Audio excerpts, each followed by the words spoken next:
Sim. Pronto.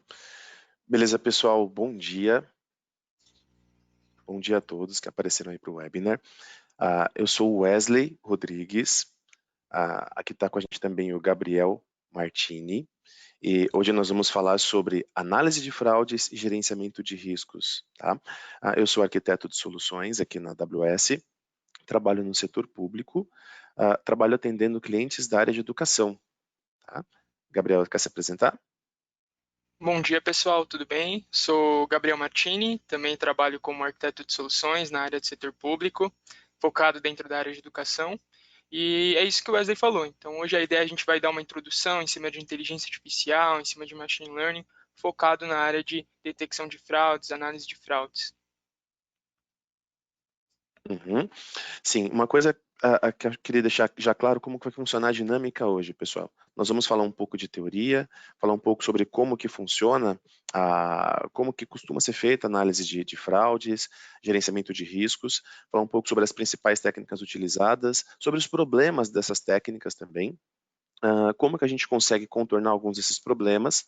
Nós vamos mostrar como fazer isso dentro da AWS, vamos mostrar alguns cases de clientes, tá? E depois a gente vai mostrar uma demonstração técnica. Nós vamos mostrar fazendo mesmo um exemplo de análise de fraudes. O Gabriel vai fazer o setup de ferramentas, vai mostrar isso em execução para vocês, e vocês vão ver aí no final uma das formas possíveis de se fazer esse processo de análise de fraudes. Uma outra coisa também interessante é que a gente vai deixar aí um espaço para perguntas e a gente vai ouvir as perguntas de vocês e no final nós vamos ter um período aí para a gente responder essas perguntas, tá? A gente vai disponibilizar os códigos-fontes das demonstrações, a gente tem como disponibilizar isso para que vocês possam executar nas contas de vocês e fazer esses testes. A gente vai dar também algumas outras documentações, outros caminhos para vocês seguirem fazendo isso na empresa de vocês, ok? Bom, então, sem mais espera, vamos começar. Primeiro eu queria falar um pouco sobre a questão da análise de fraudes.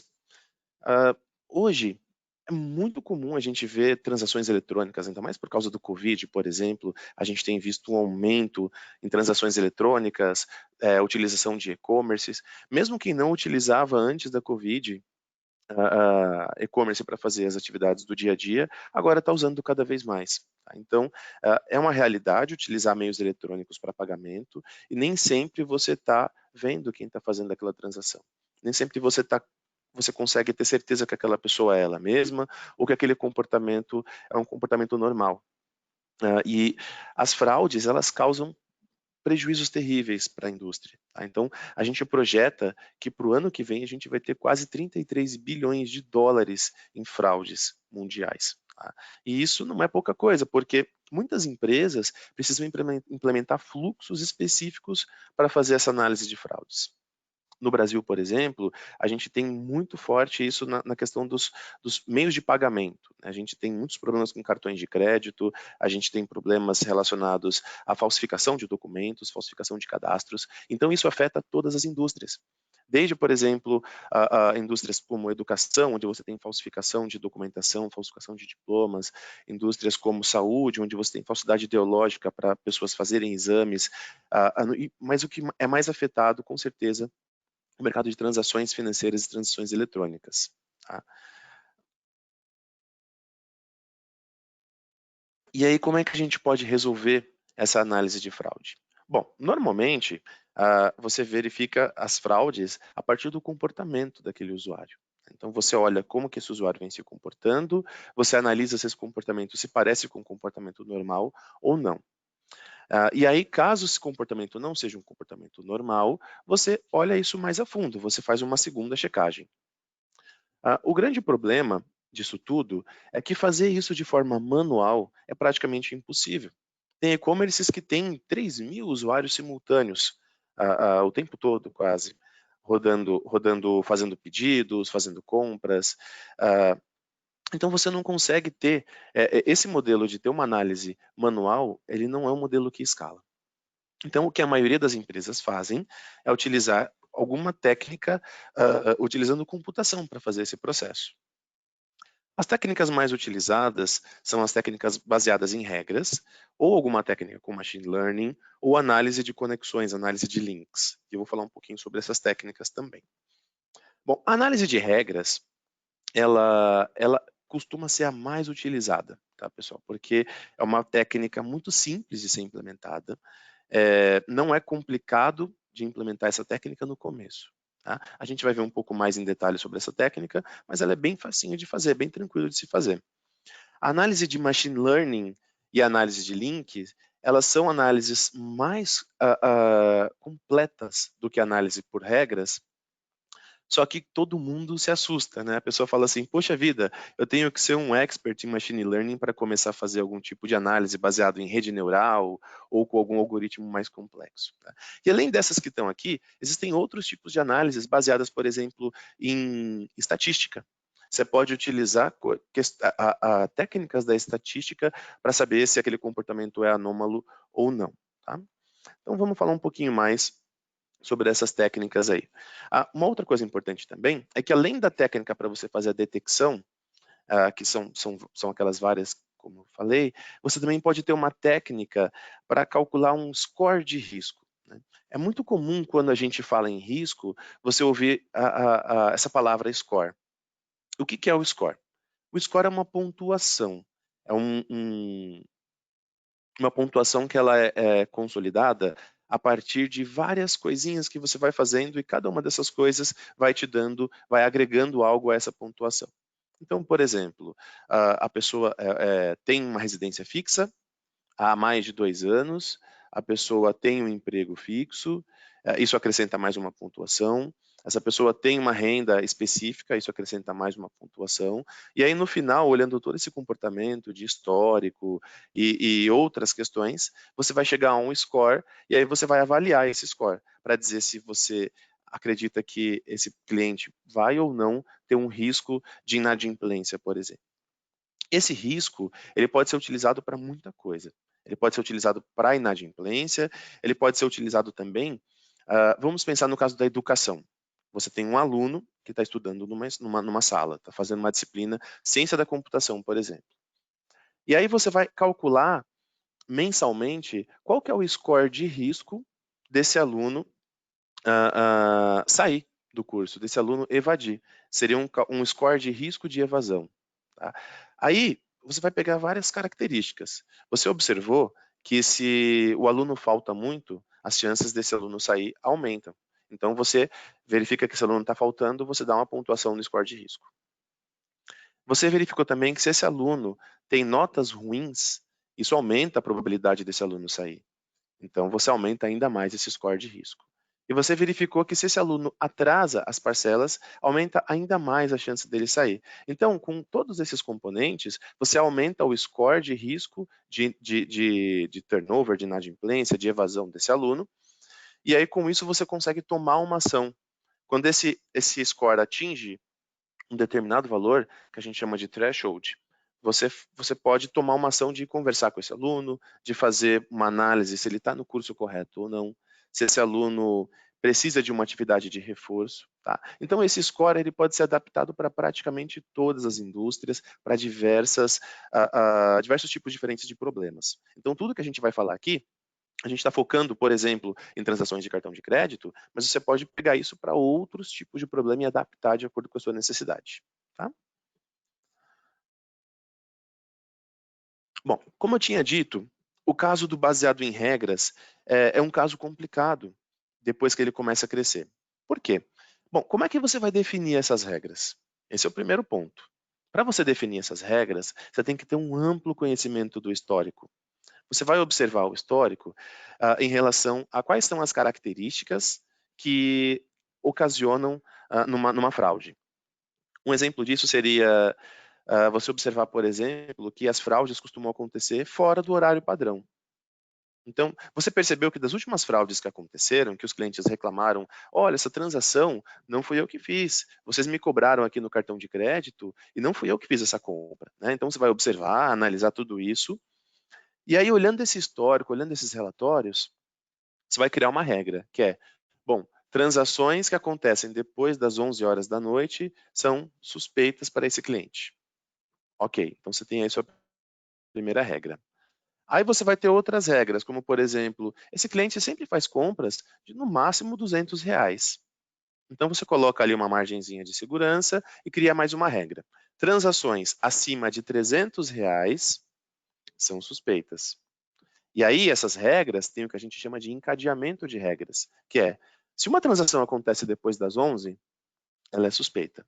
Se ela acontece num valor acima dos R$ 300, ela também é suspeita. Agora, se ela acontece depois das 11 com valor acima de R$ 300, ela é muito suspeita.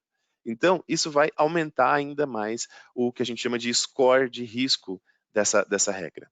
Tá? E com isso você consegue criar diversas regras de acordo com o que vai acontecendo no seu negócio. O problema das regras é que essas regras são estáticas. Elas não se adaptam à situação. Você precisa codificar novas regras. Você precisa fazer uma análise profunda de todo o histórico de transações para você saber o que você vai colocar como uma regra. Um outro problema também é que elas estão sempre atrás do que está acontecendo. Como assim? Bom, como as regras são manuais e é você que adiciona essas regras, você precisa esperar acontecer alguma coisa, entender que aquilo é um problema, entender como você pode transformar aquilo em uma regra, e aí você adiciona essa regra. Só que o problema já aconteceu, você já está atrasado. As regras também são passíveis de erro. Você pode criar uma regra achando que algo aconteceu, que algo está relacionado com uma fraude, e aquilo não era uma fraude de fato, aquilo foi algo que você inferiu. E aquilo vai colocar como se fosse um problema de fraude, algo que não era uma fraude. Não sei se já aconteceu com vocês, vai fazer uma transação, você vai comprar algum produto, por exemplo, e aí a sua compra é cancelada. Você fala, poxa vida, mas eu tenho limite. Eu tenho saldo na conta corrente, eu tenho limite no cartão de crédito, e sou eu que estou comprando. Por que o banco está bloqueando a minha transação? Então, isso acontece quando as suas regras elas não estão bem adaptadas àquele cenário, elas não estão adaptadas àquela compra que você está fazendo. Outra coisa também é que gerenciar 2, 3, 4, 5 regras é fácil. Só que tem empresas, por exemplo, que têm 10 diferentes meios de pagamento. Tem empresas hoje em dia que aceitam pagamento em dinheiro, aceitam pagamentos em cartão de crédito, cartão de débito, transferência e até mesmo Bitcoin. Então, quando a gente fala que tem empresas aceitando diversos meios de pagamentos, para cada meio de pagamento que você tem, você vai ter também um conjunto de formas de pagamento. Então, tipo, você pode pagar em cartão de crédito à vista, em cartão de crédito parcelado pela instituição, em cartão de crédito parcelado com juros. Né? E aí você vai tendo diversas formas, e isso acaba criando uma análise combinatória, onde você vai ter muitas opções diferentes de pagamento. E com isso, você pode até combinar pagamentos. Eu quero pagar metade à vista e metade eu quero pagar no cartão de crédito. Ou quero pagar em 3 cartões de crédito diferentes. Olha só, imagina isso com 200 regras, por exemplo. Onde você tem regras de localidade, regras de horário, regras de padrão de frequência de compras. Com tudo isso, essas regras se tornam muito pesadas, muito complicadas para você gerenciar, complicadas para você compreender, por exemplo, como que vão ser feitas essas conexões entre elas. Quando a gente tem muitas regras, a gente não consegue entender os padrões de comportamento, o fluxo da transação entre todas essas regras. Tá? E, finalmente, isso se torna muito difícil de escalar, o que significa que quanto mais você cresce, é mais complicado você manter uma empresa funcionando baseada nesse formato de regras. Bom, se o que era mais fácil, se o que é mais tranquilo não funciona, a gente precisa de ajuda. Quais são as alternativas, né? Vamos falar sobre aquelas outras alternativas. Uma alternativa para as regras estáticas seriam a gente ter regras dinâmicas. Então, a solução perfeita, moderna, ela teria que se adaptar automaticamente às coisas que estão acontecendo.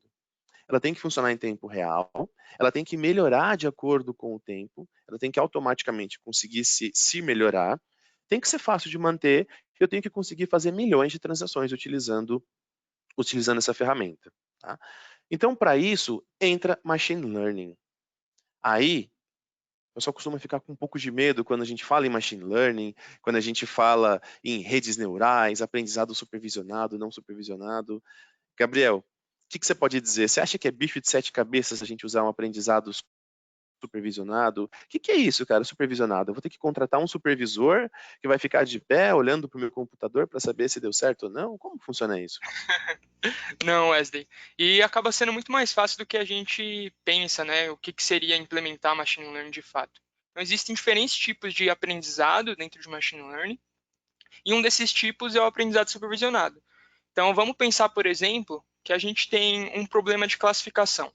Então, o que seria esse problema? A gente quer saber se aquela transação é fraudulenta ou ela não é fraudulenta. Então, para que a gente consiga construir um modelo de machine learning, né, de aprendizado de máquina, a gente precisa dos dados históricos. Então, dos dados das outras transações que estavam sendo feitas, a gente precisa entender essas transações para conseguir criar esse modelo.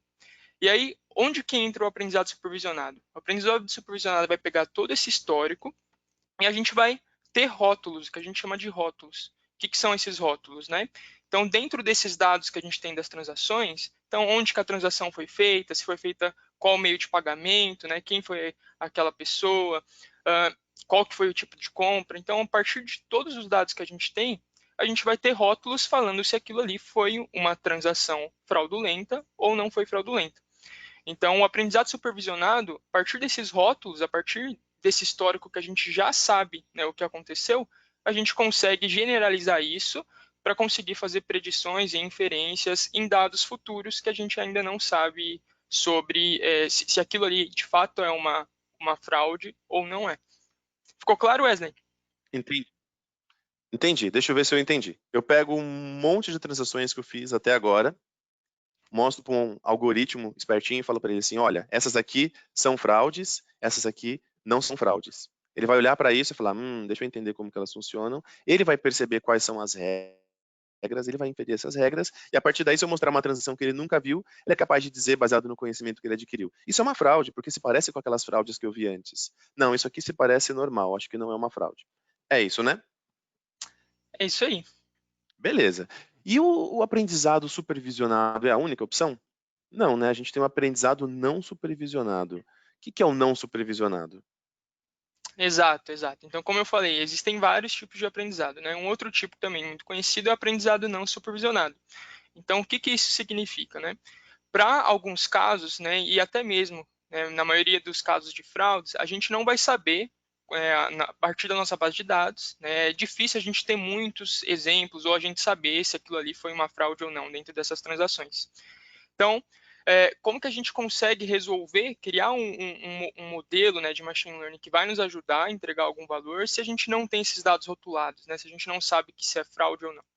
Então, aí entra o aprendizado não supervisionado para ajudar a gente. Então, a partir de todas as características dentro da nossa transação, né, como a gente já havia comentado, a partir de todas essas características, a gente consegue ver quais características estão relacionadas uma com as outras, né, quais são os grupos ali dentro daquelas transações, para a gente conseguir agrupar isso, e aí, a partir desse grupo que vão ter características parecidas, a gente pode detectar, por exemplo, que são dados anômalos, quais não são dados anômalos, quais têm característica de fraude, quais não têm características de fraude.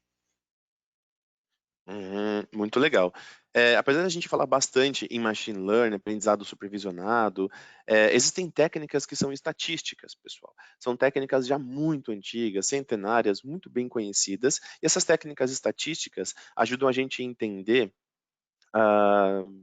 se aquele comportamento é muito anômalo ou não. Existem estudos, por exemplo, do teorema do limite central, que você consegue observar uma característica de acordo com algumas métricas, né? Então, por exemplo, a média, a mediana, o desvio padrão. Você consegue utilizar essas métricas estatísticas, essas medidas estatísticas, para você saber a tendência dos seus dados. Então, você tem, por exemplo, um limite de transações, né? Então, você tem um cliente que ele sempre compra 25, 50, 27, 35, 43. Ele tem ali um comportamento médio. Ah, Se você pegar esse número, você vai ter a média, você vai ter o desvio padrão, e aí vamos supor que ele compra 300.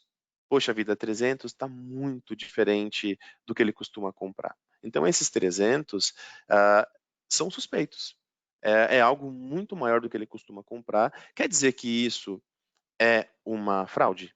Não, não quer dizer que isso é uma fraude. Mas quer dizer que isso coloca essa transação em uma situação que talvez você devesse analisar ela manualmente, ou talvez você devesse olhar outros fatores. Bom, perfeito. Esse cliente acabou de fazer uma compra antes, 10 minutos antes, ele fez uma compra em São Paulo. E essa compra que ele está tentando passar agora, ela é uma compra presencial com cartão de crédito, num valor muito acima do que ele costuma comprar em Cochabamba. Mas, poxa vida, ele não está em Cochabamba, ele está em São Paulo. O que está acontecendo? Isso pode ser uma fraude. Tá? Aí você olha outras características, você vai agrupando e somando esses scores para você ter esse peso da fraude ou não fraude. Só que observa que nesse caso foi somente usando estatística. Né? Aqui, o que a gente está propondo para vocês é observar também outras coisas, olhar como que a gente consegue fazer isso utilizando machine learning para fazer predições. Essa questão de você aplicar o machine learning, às vezes ela assusta, porque quando a gente fala em machine learning, a gente pensa em redes neurais, backpropagation, treinamento de perceptron multicamadas, e já até arrepia só de ouvir falar em todas essas coisas. Né? E não, pessoal, você pode usar o machine learning, pode usar a inteligência artificial, pode usar diversas técnicas modernas para fazer essas coisas, e não necessariamente você precisa ter conhecimento em tudo isso. Deixa eu ver. Gabs, acho que eu não estou conseguindo mais passar o slide. Ah, foi. Bom, então, isso parece difícil. Pois é, mas olha só. A Amazon utiliza machine learning e diversas técnicas super modernas para fazer predições, para fazer recomendações há muitos anos. Há muitos anos você compra na Amazon e você percebe recomendações de produtos baseados em comportamento, baseado em machine learning. E diversas outras coisas. A gente tem a Alexa, por exemplo, que tem interações guiadas por voz, e você tem também machine learning para melhorar a compreensão daquilo que você está falando. Você tem diversas experiências hoje oferecidas pela Amazon com essa experiência em machine learning. Poxa, será que é tão difícil assim usar? Será que a Amazon não consegue ajudar a gente a usar machine learning? E sim, a resposta é que sim. A nossa missão é colocar machine learning na mão de cada desenvolvedor, nas mãos de cada desenvolvedor, para que vocês possam criar e usar sem que vocês precisem conhecer a fundo todas essas técnicas e todos esses paradigmas diferentes de computação. Tem muitos clientes usando isso, é prova. Se vocês pegarem, por exemplo, vamos ver aqui um cliente conhecido, a NASA. A NASA não sabe nada de machine. Não, brincadeira, gente. A NASA sabe sim. Mas a NASA não é um bom exemplo, porque a NASA, quando é uma coisa super complicada, a gente fala, nossa, isso é ciência de foguetes, isso é coisa da NASA, né? Mas apesar de tudo, eles conseguem utilizar machine learning sem precisar focar no machine learning, na infraestrutura por trás disso, em como usar os serviços por trás disso. Mas, por exemplo, se a gente pegar o Slack, o negócio do Slack é comunicação, não é machine learning. E eles conseguem utilizar machine learning. Pinterest, por exemplo, é uma outra empresa que utiliza machine learning também, e de certa forma, não precisa ter pessoas que criem esses algoritmos. Eles podem consumir esses algoritmos que já estão prontos, que já são usados há muitos anos e testados, já tem sua eficácia comprovada pela Amazon. Tá? Você consegue utilizar esses algoritmos aí. E para isso, existem várias formas de você começar. E, Gabriel, eu estou confuso porque tem muito serviço, eu tenho um monte de coisa aí na tela, eu não sei por onde eu começo. Explica pra gente aí, o que eu posso fazer de machine learning, cara? Legal. Então, como que essas empresas, né, elas vêm implementando machine learning, inteligência artificial, né, para resolver problemas de negócio? Então, dentro da AWS, né, através da nossa experiência, a gente foi construindo serviços, disponibilizando serviços em diferentes níveis de abstração. Tá? Então, essa imagem aqui está mostrando para a gente 3 camadas. Tá? Então, são 3 camadas que a gente tem dentro da AWS para trabalhar com machine learning. O que significa essas 3 camadas? Se a gente for começar com a camada mais baixa, né, mais baixo nível, que é onde fica a camada de infraestrutura, a gente está falando, por exemplo, de máquinas que vão entregar um poder computacional para que você consiga, por exemplo, fazer seus treinamentos, para que você consiga construir um ambiente customizado para você trabalhar com os seus frameworks. Até mesmo pensando pelo lado de hardware, né, a AWS ela vem investindo em algumas áreas, por exemplo, para inferências, para você conseguir fazer inferências cada vez mais rápidas. Então, a gente pode entender essa primeira camada, essa camada mais abaixo, como uma camada de infraestrutura que vai dar base ali para os outros serviços, tá? Mas, Mas para isso eu Gabriel, já tenho que ser fera, então, né? geralmente é uma camada onde você precisa ter um conhecimento um pouco mais a fundo, né?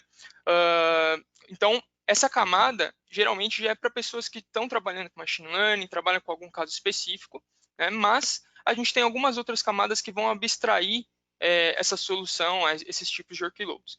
Então, se a gente for pensar, por exemplo, na camada intermediária, que é o que a gente chama de serviços de machine learning, a gente vai ter um serviço, que é o Amazon SageMaker, e dentro desse serviço, né, que é um serviço onde a gente vai conseguir, por exemplo, fazer uma rotulação, lembra lá do aprendizado supervisionado, que a gente precisava ter uma base de Uhum. dados já rotuladas, então a gente consegue fazer essa rotulação dentro desse serviço, a gente vai ter algoritmos built-in, então quando a gente pensa em machine learning, a gente pensa diretamente em algoritmos e matemática, né, como você comentou, mas isso não necessariamente significa que a gente precisa desenvolver um algoritmo do zero.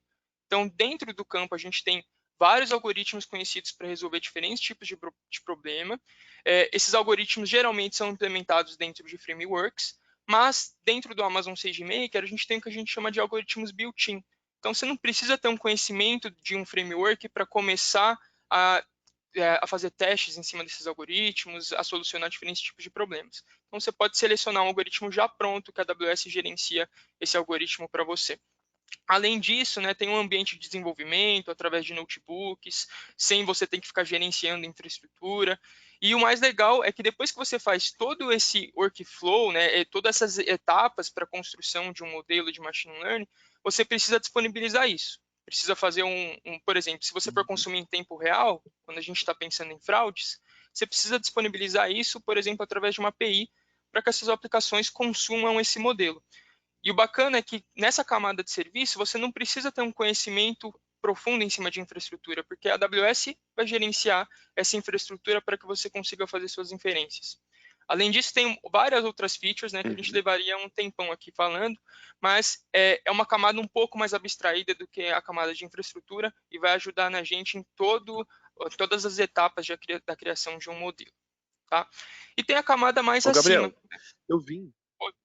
Só Opa, antes de você passar para a camada acima, eu vim do mundo da infraestrutura, né? Então, eu formatava a máquina, passava cabo de rede, depois eu virei DevOps, né? Mexer muito com DevOps. Pelo que você está falando, então, eu abstraio que SageMaker é como se fosse um serviço de DevOps para Machine Learning, porque você falou que eu pego o meu modelo, eu mantenho, eu versiono, eu testo, eu experimento, eu treino, eu avalio, eu faço deploy, ponho em produção e ainda continuo mantendo esse ciclo aí indefinidamente. É isso, ele é DevOps para Machine Learning, então. bacana que você fez esse comentário, né? Então tem um termo que vem surgindo que é o Machine Learning Operation, então é o MLOps. Então, por exemplo, através do Amazon SageMaker, a gente consegue criar um workflow automatizado, trabalhar com conceitos de CI/CD, que a gente trabalha já no desenvolvimento de softwares, né, fora da área de Machine Learning. Então, você consegue automatizar todo esse pipeline, todas essas etapas, e o serviço vai te ajudar a você conseguir configurar todas essas etapas. Legal. Quando a Mas gente... aí, cara, eu não sei nada de Machine Learning. Eu não sei absolutamente nada. Não tem nenhum modelo para colocar lá. Cara, eu só escutei falar de Machine Learning nos filmes. Não manjo Bacana, nada. Como que a gente eu faz? acho que essa próxima camada que eu vou falar, acho que vai te ajudar. Então, por exemplo, né, eu não tenho nenhum time de cientista de dados, eu não quero trabalhar com algoritmo, eu não quero ficar gerenciando, saber ficar gerenciando modelos, ficar pensando em deploy de modelos. Eu quero ter um serviço pronto ali para eu consumir. Então, a gente vai ter uma camada mais acima, que é uma camada mais uma abstraída, né, que é a camada de serviços de inteligência artificial. Então, dentro dessa camada, a AWS usou a nossa experiência, que a gente já vem trabalhando em cima de inteligência artificial, construiu modelos para que os clientes consigam utilizar. Né? Então, por exemplo, se você tem um problema de visão computacional e não quer construir um modelo do zero para visão computacional, a gente tem um serviço que vai te entregar em formato de API a possibilidade de, por exemplo, você reconhecer objetos, reconhecer faces, que é o Amazon Recognition. Se a gente está pensando em fraude, a gente vai falar um pouquinho mais para frente, que é um serviço bem recente, mas é bem legal, que é o Fraud Detector. Então, ele vai ajudar a gente vai, né, passar para esse serviço os nossos dados e a AWS vai se preocupar no treinamento daquilo, qual algoritmo que vai ser escolhido, qual a disponibilidade daquele serviço para você, e você vai passar a consumir essas APIs da mesma maneira que você já consome dentro do desenvolvimento de software tradicional. Então você está dizendo que eu tenho lá minha conta AWS, eu tenho meu site, eu peguei, por exemplo, um Magento, criei o meu e-commerce, eu estou vendendo meus produtinhos lá, certo? No meu site. Eu posso usar, por exemplo, o Personalize, que está escrito ali, para Personalization, e eu vou estar usando o mesmo tipo de tecnologia que a Amazon usa no Amazon.com, vai estar disponível para mim via um serviço que eu não preciso entender de Machine Learning para implementar. É isso. Exatamente. Então, essa é a camada totalmente abstraída, né? Então, você não precisa saber sobre algoritmos, sobre machine learning, ciência de dados, etc. Você se preocupa com as suas Treinar regras de modelo. negócio e entregar valor, né, utilizando esses serviços. Então, essa é a principal ideia, que é a ideia de democratizar, de fato, o uso de machine learning. Caramba, cara, que legal. Então tá fácil, né? Não faz quem não quer, né? E falando agora um pouquinho mais específico do Amazon SageMaker, né? A gente vai ter 3 etapas principais, e não só falando dentro do serviço, mas quando a gente pensa ali na criação de um modelo de machine learning. Então, hoje a gente vai trazer uma demonstração para mostrar um pouco dessas 3 etapas, mas a gente pode pensar, né, na etapa de criação. Então, a etapa que a gente tem que explorar os nossos dados, entender aqueles nossos dados, através, por exemplo, de notebooks. Então, o Amazon SageMaker vai entregar para a gente um ambiente gerenciado com o Jupyter Notebook. Os algoritmos, né? Qual algoritmo que eu vou utilizar ali dentro. Então, a gente precisa fazer essa exploração em cima dessa base de dados. Aí, uma próxima etapa é a etapa de treinamento. Então, depois que eu explorei meus dados já estão preparados, já sei qual algoritmo que eu vou usar para solucionar aquele problema, eu vou utilizar o treinamento dentro do SageMaker. E o bacana, para quem já trabalha com Machine Learning, sabe que uma etapa de treinamento pode levar desde horas até mesmo dias para que você consiga finalizar um treinamento. Isso pode ser que no final você encontre um modelo que não é tão efetivo, não vai entregar muito valor de negócio para você, e aí você tem que buscar outro algoritmo, outros parâmetros para treinamento. Então, o bacana é que o Amazon SageMaker ele acaba facilitando isso. Então, além dele usar as máquinas, né, já focadas para workloads de machine learning, a gente pode também fazer o que a gente chama de tuning de hiperparâmetros, que é testar diferentes parâmetros para saber qual que é o que está entregando o melhor resultado, testar diferentes algoritmos em um ambiente distribuído. Então, você não precisa mais se preocupar, né, em relação a ter máquinas para fazer esses tipos de treinamento, que geralmente requerem um alto poder computacional, e isso dentro do ambiente do Amazon SageMaker, você vai ter um ambiente de alto poder computacional sob demanda e pagar somente em cima do uso. E por fim, tem a etapa de implementação. Então, depois que a gente fez esse treinamento, encontrou o melhor modelo para resolver aquele problema, a gente precisa distribuir esse modelo para ser utilizado. A gente pode, por exemplo, consumir esse modelo a partir de um batch, né? Então, eu tenho um grupo de dados ali que eu quero fazer as minhas inferências, ou seja, eu quero saber os resultados daqueles dados que eu tenho de transações, se são fraudulentos ou não. Então, eu posso enviar um trabalho, né, uma carga de trabalho para dentro do Amazon SageMaker. Ou, se eu precisar fazer isso em tempo real, como eu disse, ele vai entregar ali uma API para a gente conseguir consumir essa API sem se preocupar com a camada de infraestrutura. Legal, cara. Bacana. Vou passar para o próximo aqui. Você está conseguindo controlar? Opa, sim. A gente estava conversando mais cedo sobre várias empresas, né, que a gente mostrou naquele quadrinho, muitas dessas empresas americanas, né, mas existem sim, gente, empresas usando machine learning de forma eficiente, existem diversas empresas usando diversos serviços no Brasil. Por exemplo, o banco BTG Pactual, não sei se vocês conhecem esse banco, é um banco de investimentos, é o maior banco de investimentos da América Latina, e eles usam SageMaker para muita coisa. Muita coisa. Então, por exemplo, muitos dos fluxos que eles tinham antes, que era muito complicado gerenciar esses fluxos, porque você precisa de hardware poderoso, você precisa versionar esses modelos, você tem um processo de treinamento que é super complexo, às vezes demora dias. Eu já vi modelos que demoram semanas para ficarem prontos, né? Esse processo todo você consegue reduzir muito usando o SageMaker. Então, o BTG ele usa extensamente o SageMaker para fazer muitas coisas relacionadas a serviços financeiros. Por exemplo, eu posso verificar uma ação, né, uma ação na bolsa de valores, qual seria o risco, né, para montar uma carteira recomendada para esses meus clientes, qual seria o risco de eu adquirir de colocar essas ações aqui dentro da minha carteira de investimentos recomendada.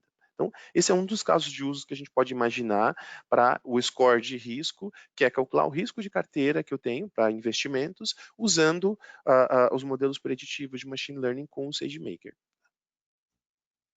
Bacana. Um outro caso bem interessante, né, da Intuit, que é uma empresa de software empresarial, né, do setor financeiro também, e eles têm diversos modelos de machine learning focado em detecção de fraude, e aí, justamente, né, eles tinham esse problema em relação ao tempo de treinamento, de colocar isso em produção de fato, e o tempo de inferência, né, porque a gente precisa fazer inferências muito rápidas, né, como o Wesley comentou lá no início. Por exemplo, antes de eu fazer uma compra, eu preciso saber se aquilo ali foi fraudulento ou não para conseguir dar a resposta e a experiência ali para o cliente final de maneira mais rápida possível. Então, eles estão utilizando o Amazon SageMaker para detecção e para prevenção de fraudes em ambientes quase de tempo real. E aí, como eles estão fazendo isso, né? Se a gente for fazer um deep dive, né, se aprofundar um pouco mais na solução de que eles estão usando, então, basicamente, né, eles estão usando o Amazon SageMaker para conseguir fazer essa exploração de maneira mais rápida. Então, o time de cientistas de dados deles recebem esses dados dessas transações, conseguem fazer limpezas ali rapidamente, dentro de um ambiente gerenciado. Depois disso, eles fazem o treinamento, testando diferentes algoritmos, diferentes hiperparâmetros para conseguir o melhor modelo para resolver aquele problema. E, por fim, hospedando aquele modelo de maneira gerenciada também através do SageMaker. Com isso, eles estão conseguindo atualizar os modelos, criar modelos de maneira mais rápida e hospedar esses modelos também de maneira mais rápida para que já consigam ser consumidos. Uhum. Mas vamos ver como que a gente faz isso daqui na prática, né? Como que a gente consegue colocar isso daqui para funcionar de verdade. Vamos ver como isso funciona dentro da AWS e como que é usar o Amazon SageMaker. Então, a gente vai fazer uma demonstração analisando dados de transações para detectar se aquela transação é uma fraude ou não. Tá? A gente vai utilizar um algoritmo que é conhecido, um algoritmo de classificação. Então, o algoritmo de classificação é um algoritmo supervisionado, tá? Mas a gente vai ver através do notebook todos os passos que a gente fez para conseguir solucionar esse tipo de problema. E por fim, a gente vai utilizar a nossa ferramenta de BI, né, de inteligência de negócio, que é o Amazon QuickSight, para conseguir visualizar essas transações e o que está acontecendo em relação a transações que são fraudulentas ou não. Então, como é que vai funcionar essa arquitetura? Vou trocar aqui minha tela.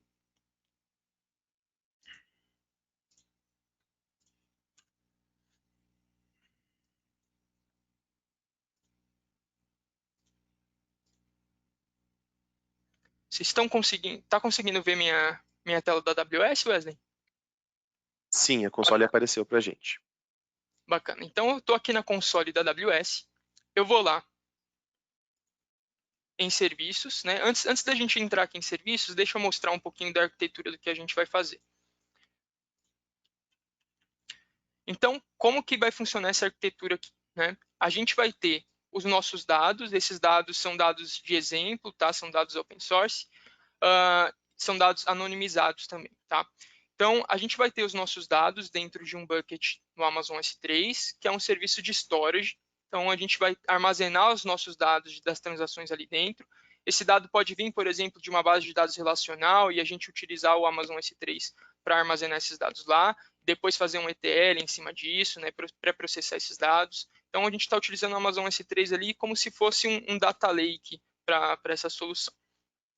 Então, depois que a gente tem esses dados, a gente vai utilizar o Amazon SageMaker para fazer uma exploração em cima desses dados, entender como esses dados estão distribuídos, o que faz sentido, o que não faz sentido para esse problema que a gente quer resolver. E a gente vai fazer a utilização de 2 algoritmos built-in. Lembra lá que eu comentei que a gente não precisa não precisa saber utilizar um framework, a gente já tem alguns algoritmos que a AWS disponibiliza e a gente consegue utilizar. Então, a gente vai utilizar um algoritmo não supervisionado e um algoritmo supervisionado. Daqui a pouquinho eu vou explicar o porquê que a gente vai utilizar esses 2 algoritmos.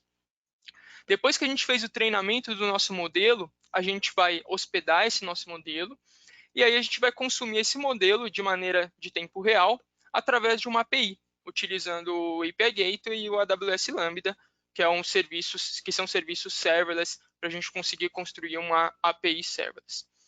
Tá?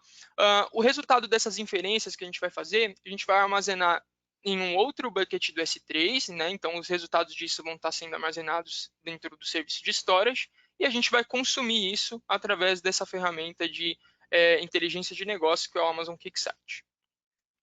Acho que vale dizer uma coisa, Gabriel.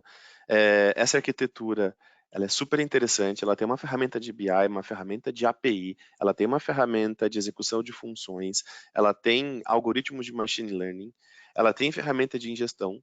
Só que eu não preciso me preocupar com máquinas. Eu não tenho nenhum servidor. Ela é 100% serverless. É uma arquitetura que ela Exatamente. não vai dar trabalho para o seu administrador de sistemas verificar se o servidor está com o disco cheio, se você tem acesso ao servidor, se o servidor está processando o suficiente. Nesse modelo, eu não me preocupo com escalabilidade, eu não me preocupo com máquina. Então, esse detalhe é importante. Exatamente, Wesley, muito bem colocado. Né? A gente está trabalhando aqui com uma arquitetura inteiramente serverless, onde eu vou ter ali a AWS gerenciando para mim os recursos de infraestrutura e eu me preocupando de fato com as minhas regras de negócio e entregar valor ali em cima do meu negócio. Então, eu vou lá para a console,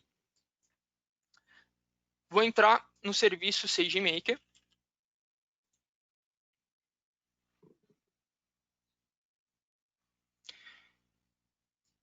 Então, eu estou aqui dentro da console do Amazon SageMaker. A gente vai ver que daqui do lado esquerdo, a gente vai ter diversas features dentro do SageMaker que a gente comentou um pouquinho quando a gente viu lá o slide de serviços. Então, por exemplo, eu vou ter um Ground Truth para a rotulação dos meus dados, vou ter meu ambiente de desenvolvimento através de Jupyter Notebook, vou ter meu ambiente de treinamento, meu ambiente de inferência e várias outras features aqui dentro. Para hoje, para essa demonstração, a gente vai entrar aqui no nosso notebook. Tá? É bem fácil da gente conseguir fazer o lançamento de um notebook, então eu não preciso lançar uma máquina virtual. Então, por exemplo, eu consigo criar um notebook, seleciono, né, qual que é o tipo dessa máquina virtual dentro desse ambiente gerenciado da AWS, e a AWS ela já vai prover para mim todas as bibliotecas do Jupyter, já todo o ambiente de desenvolvimento, para que o cientista de dados, por exemplo, não precisa ficar se preocupando ali na instalação disso e ficar se preocupando em concorrência dentro de um ambiente de desenvolvimento. Então, vou abrir aqui o Jupyter. Enquanto você abre, Gabs, antes eu trabalhava como cientista de dados, né? E um dos problemas que eu tinha é que eu rodava um Jupyter Notebook na minha própria máquina. E às vezes eu fazia coisas para dezenas de milhões de transações, e o Jupyter usava todo o recurso da minha máquina. Meu notebook ele levantava voo, assim, ó, Sim. de tanto que girava o cooler, cara. Era complicado. Algumas coisas demoravam muito tempo para Sim, processar. ainda mais para alguns tipos de teste que você quer fazer dentro do Jupyter, né, sem ser dentro do ambiente de treinamento, você acaba sendo limitado se você fizer isso dentro de um ambiente local, né, porque geralmente você não vai ter máquina com GPU, ou você não vai conseguir trazer, né, parte desses dados de maneira muito grande, né, exemplos dos dados, para ficar mais parecido ali com o resultado final. Então, ter um ambiente de desenvolvimento que seja escalável, você consegue fazer mais testes e consegue extrair mais resultado ali de forma mais rápida. Eu vou entrar aqui no notebook. A gente vai passar esses exemplos aqui para vocês depois, tá? O exemplo está em português. Então, isso daqui, né, é um Jupyter Notebook. Então, aqui dentro a gente vai ter as nossas células de código. E aí, eu vou explicar um pouquinho o que cada pedaço desse código aqui está fazendo, tá? Então, a primeira etapa que eu estou fazendo aqui, eu estou trazendo para a memória desse Jupyter Notebook os meus dados de transações que eu tenho armazenada no S3, né, como a gente mostrou lá na nossa arquitetura. O que tem aqui dentro desse dado, né? Então, dentro desse dado, eu vou ter várias características, né, que é o que a gente chama de features, geralmente. Então, eu vou ter várias características a respeito daquela transação. Então, por exemplo, eu vou ter lá a localização de onde foi feita aquela transação, qual que foi o tipo de pagamento, qual que foi a plataforma onde ocorreu aquela compra. Eu vou ter diversas características que vão me ajudar a identificar se aquilo ali vai ser fraudulento ou não. Essas características aqui para esse exemplo, elas estão anonimizadas, tá? Então, a gente está chamando isso daqui de V1, V2 até V28. Então, a gente tem 28 características para ajudar a gente a resolver esse problema. Só que tem uma coisa que, se vocês lembrarem, vou colocar aqui só mais um. Se vocês lembrarem que a gente comentou, para um aprendizado supervisionado, a gente precisa de rótulos. Lembra lá que eu preciso, por exemplo, se eu tenho uma transação, eu preciso saber, a partir daquela transação que já ocorreu, se aquele dado ali foi uma fraude ou não foi uma fraude. Porque o problema que a gente quer resolver aqui é um problema de classificação. Então, por exemplo, se eu for fazer uma nova compra, eu quero saber, antes de eu efetuar aquela compra, se aquilo ali é fraudulento ou não é fraudulento, por exemplo. Então, nesse caso, a gente não tem esse rótulo. Então, como que eu vou conseguir resolver esse problema? Então, a gente pode utilizar diversas técnicas para conseguir rotular isso, né? Como a gente está falando com grandes quantidades de dados, geralmente fazer uma rotulação manual não é muito efetiva. Então, como que a gente pode fazer isso? Por isso, a gente mostrou lá dois algoritmos diferentes. Então, é um algoritmo de não supervisionado e um algoritmo supervisionado. E como é que funciona isso, né? Então, o primeiro passo, eu vou utilizar o aprendizado não supervisionado para que, a partir das minhas características desses dados, eu consiga identificar o que é anômalo, né? O que está diferente ali da maioria dos dados e o que se encontra ali dentro da maioria dos dados. Então, a gente vai utilizar um algoritmo que chama Randall Cut First para resolver esse tipo de problema, e ele vai me dar duas classes diferentes. E a partir dessas classes que esse algoritmo me dá, eu vou falar o que é uma fraude e o que não é uma fraude. Tá? A gente está fazendo essa etapa para que a gente consiga depois criar um modelo de classificação. Então, é como se fosse um pré-processamento para a gente conseguir, posteriormente, fazer o nosso modelo de classificação. O interessante, né, como a gente comentou, a gente não precisa saber um framework para conseguir utilizar o SageMaker. Então, o SageMaker ele já vai trazer para a gente algoritmos built-in. Então, no caso, eu estou importando esse algoritmo através dessa biblioteca. Eu estou definindo aqui quais que vão ser os parâmetros para esse treinamento. Então, qual que é a máquina que eu quero utilizar, a quantidade de máquinas que eu vou utilizar, onde que eu vou armazenar o resultado, né, o modelo final, e os hiperparâmetros para esse algoritmo. Então, aqui eu estou efetuando meu treinamento. Depois que eu terminei meu treinamento, eu estou fazendo o deploy desse modelo. Então, eu estou fazendo o hosting desse modelo para que eu consiga utilizar e fazer as minhas inferências ali dentro. Bacana. Então, é sempre importante testar também, tá? Eu não vou me prolongar muito dentro do notebook, depois vocês vão conseguir ver em mais detalhes e em cada parte do código. Mas depois que a gente fez isso, agora a partir desses dados históricos, agora a gente já sabe ali quais grupos são anômalos e quais grupos, né, estão dentro do padrão. Então, com isso, a gente criou um novo dataset para a gente. Esse dataset já rotulado. Então, a partir desse dataset rotulado, eu consigo trabalhar com o aprendizado supervisionado. Bacana. E que algoritmo eu vou utilizar para me ajudar nessa classificação?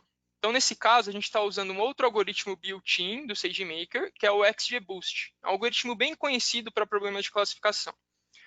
Então, da mesma forma que a gente fez, né, no algoritmo anterior, eu vou definir aqui os parâmetros para esse algoritmo, os parâmetros de treinamento, vou dar a inicialização do treinamento, e aí a AWS vai se preocupar com a infraestrutura desse treinamento, vai distribuir as máquinas para mim para iniciar isso. Terminando esse treinamento, eu vou implantar, então vou fazer o hosting desse modelo de classificação.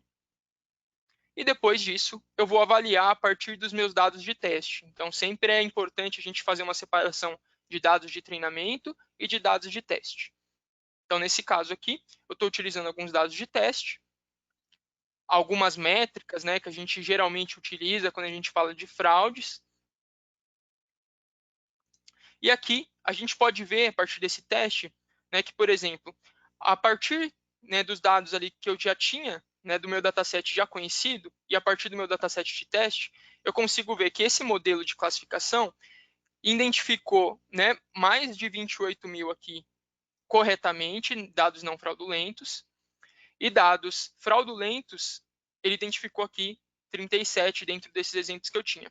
E quanto que ele errou, né? Ele errou apenas 9, que eram dados fraudulentos, ele colocou como não fraudulentos, e apenas 3, que eram dados não fraudulentos, ele colocou como fraudulentos. Tá? Então, a gente tem um modelo aqui muito bom para a gente começar a utilizar.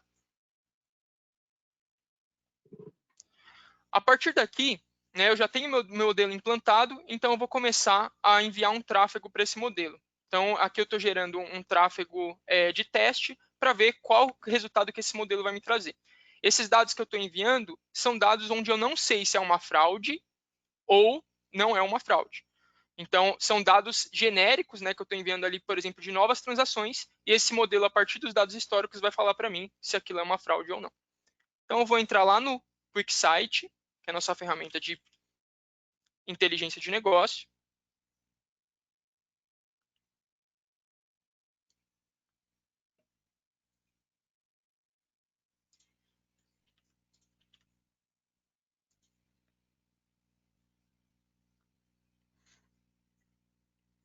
Então, a partir daqui, eu consigo entender, né, a partir desses dados novos que estão chegando, eu consigo saber ali o que é fraudulento, o que não é fraudulento. Então, por exemplo, né, aqui eu tenho as minhas Que bonito, transações hein? ao longo do tempo. É bacana, né? Então, esse Bonito. dashboard aqui, a gente consegue ver, né, quais que são as transações fraudulentas e não fraudulentas ao longo do tempo. Então, eu vejo aqui embaixo, por exemplo, que eu tenho apenas uma porcentagem de 0,14% de fraudes. Então, a maioria das minhas transações não são fraudulentas. Eu consigo aqui, a partir da minha base de dados, eu consigo saber da onde que está vindo aquela transação, de qual plataforma, então se é uma plataforma mobile, se é uma plataforma web, ou se foi através do meio físico. E aqui eu consigo fazer um comparativo entre fraudes por plataforma. Então, por exemplo, né, eu tenho mais fraudes ocorrendo dentro da minha aplicação mobile. Então, pode ser interessante que a gente entre um pouco mais ali a fundo dentro daquela aplicação, pensar em mais alguns meios de segurança para que a gente contorne esse tipo de problema. Bacana? Essa demonstração aqui vai ficar disponível para vocês se aprofundarem mais um pouco, tá? Vou dar continuidade aqui na apresentação para a gente ter tempo de abrir para perguntas.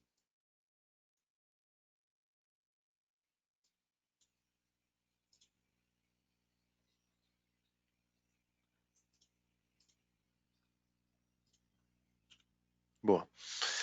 Legal, pessoal.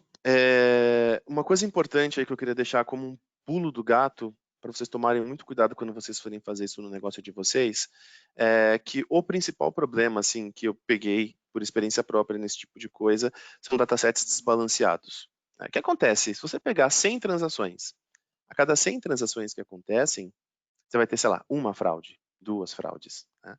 Quando você for treinar um modelo de inteligência artificial para reconhecer esse tipo de comportamento, ele vai aprender com base nas observações. Né? Então, por exemplo, imagina que você treinou uma pessoa para reconhecer uma coruja e um pombo. Né? Essa pessoa, ele viu 1000 tipos diferentes de corujas, mas ele só viu um tipo de pombo. Vai passar um pombo um pouquinho diferente, ele não vai reconhecer esse pombo. Ele vai ficar muito bom em reconhecer corujas, mas vai ficar ruim em reconhecer pombos. Né?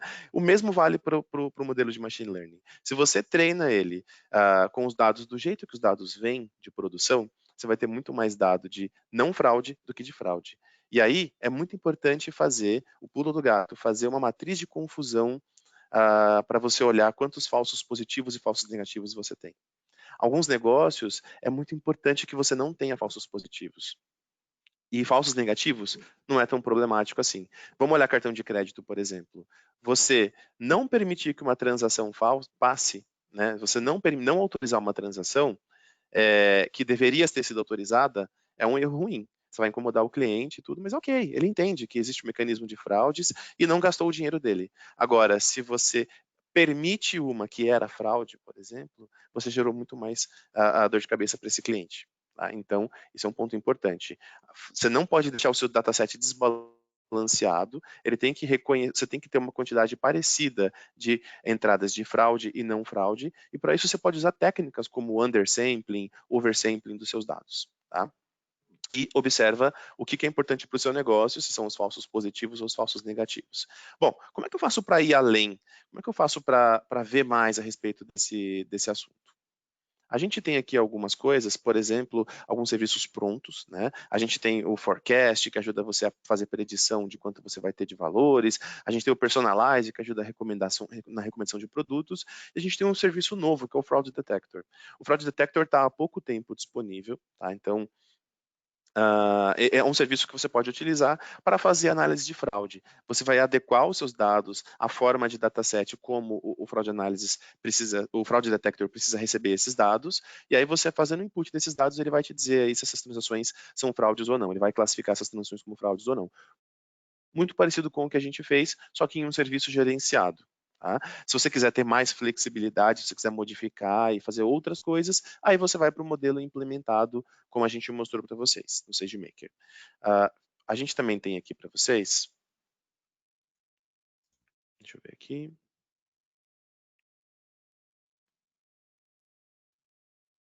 Foi. A gente tem aqui o endereço do nosso blog, onde você pode verificar outros artigos, outros posts. Aquela demo que o Gabriel mostrou, ela está disponível nesse repositório AWS Samples, então você consegue baixar essa demo de lá e muitas outras demos super legais que vocês podem usar. E a gente recomenda, para aprender um pouco mais sobre esses serviços disponíveis, a seguir a nossa trilha. A gente tem um path de Machine Learning que você pode ver nesse terceiro link e vai preparar você para fazer a certificação de especialista em Machine Learning, que é uma certificação muito gostosa de estudar. Quando você estuda para essa certificação, você aprende muita coisa interessante sobre dados, processamento de dados. Você vai descobrir o que todo mundo que trabalha com dados descobriu da forma mais difícil possível, que é 80, 90% do seu trabalho não é o modelo. É preparar o dado e deixar esse dado bacana para ser processado pelo modelo. Bom, pessoal, a gente vai abrir para dúvidas, e enquanto a gente abre para essas dúvidas, eu queria deixar para vocês aqui um link, que é... Cadê? Aqui, que é o link para pesquisa. Eu queria dizer que se vocês participarem, responderem essa pesquisa, vocês vão concorrer a um prêmiozinho, tá? No final, depois a gente fala um pouco mais sobre isso, mas respondam, por favor, essa pesquisa que vocês vão concorrer a um prêmio. Né? Bom, e a gente está abrindo para perguntas. Bacana. A gente recebeu já algumas perguntas aqui, Wesley. Então, vou pegar aqui uma.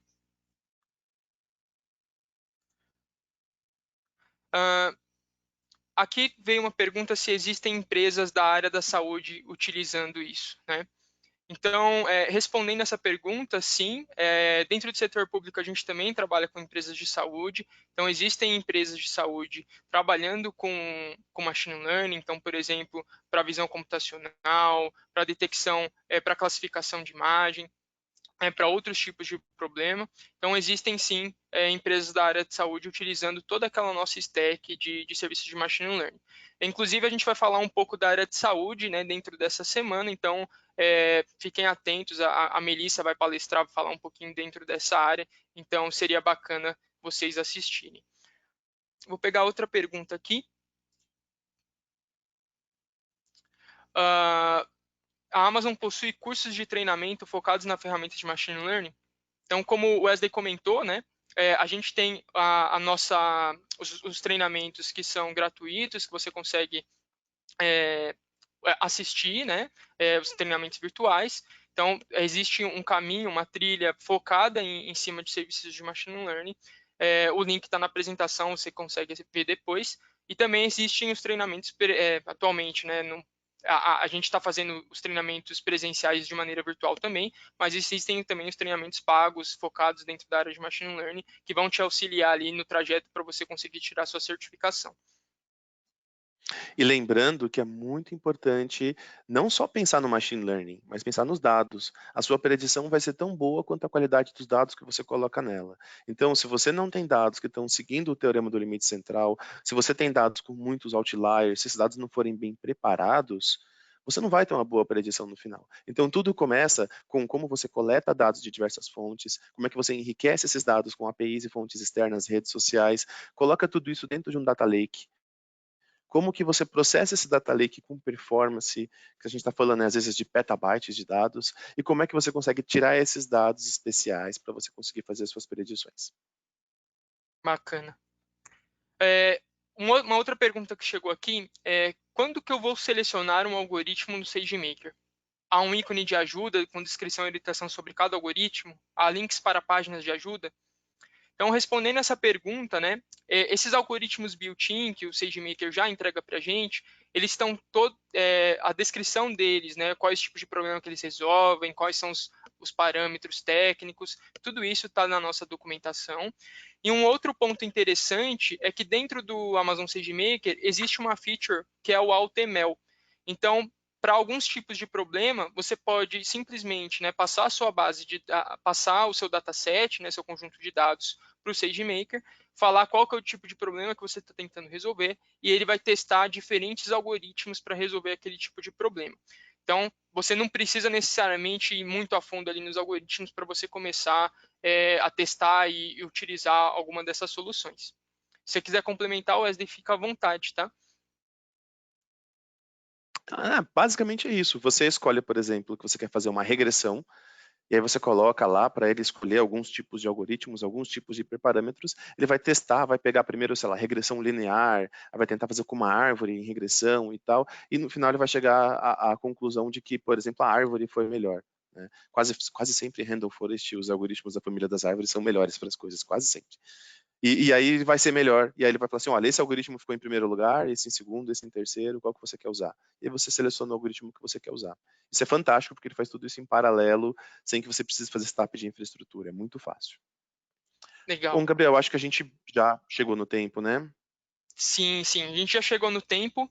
Pessoal, se vocês tiverem qualquer outra dúvida, fiquem à vontade. A gente deixou nosso e-mail aqui na apresentação. Fiquem à vontade para enviar e-mail para a gente. A gente pode estar conversando mais adiante sobre as questões que vocês têm. E seria bem interessante a gente saber ali quais os problemas que vocês estão tentando resolver em cima de inteligência artificial para a gente conseguir auxiliar vocês durante essa jornada. Só lembrando, respondam a pesquisa, né? Tem, além do prêmio, é muito importante para a gente receber o feedback de vocês, para a gente melhorar cada vez mais durante essas apresentações. E muito obrigado aí pela presença de vocês, pessoal. É isso aí, pessoal. Acreditem em mim, é muito mais fácil do que parece. Tá? Pode parecer que é super difícil fazer essas coisas, mas não é tão difícil. A toda a dificuldade, a Amazon já está entregando isso empacotado para vocês de uma forma mais simples de usar, tá bom? Então, muito obrigado, até logo. Tchau, pessoal.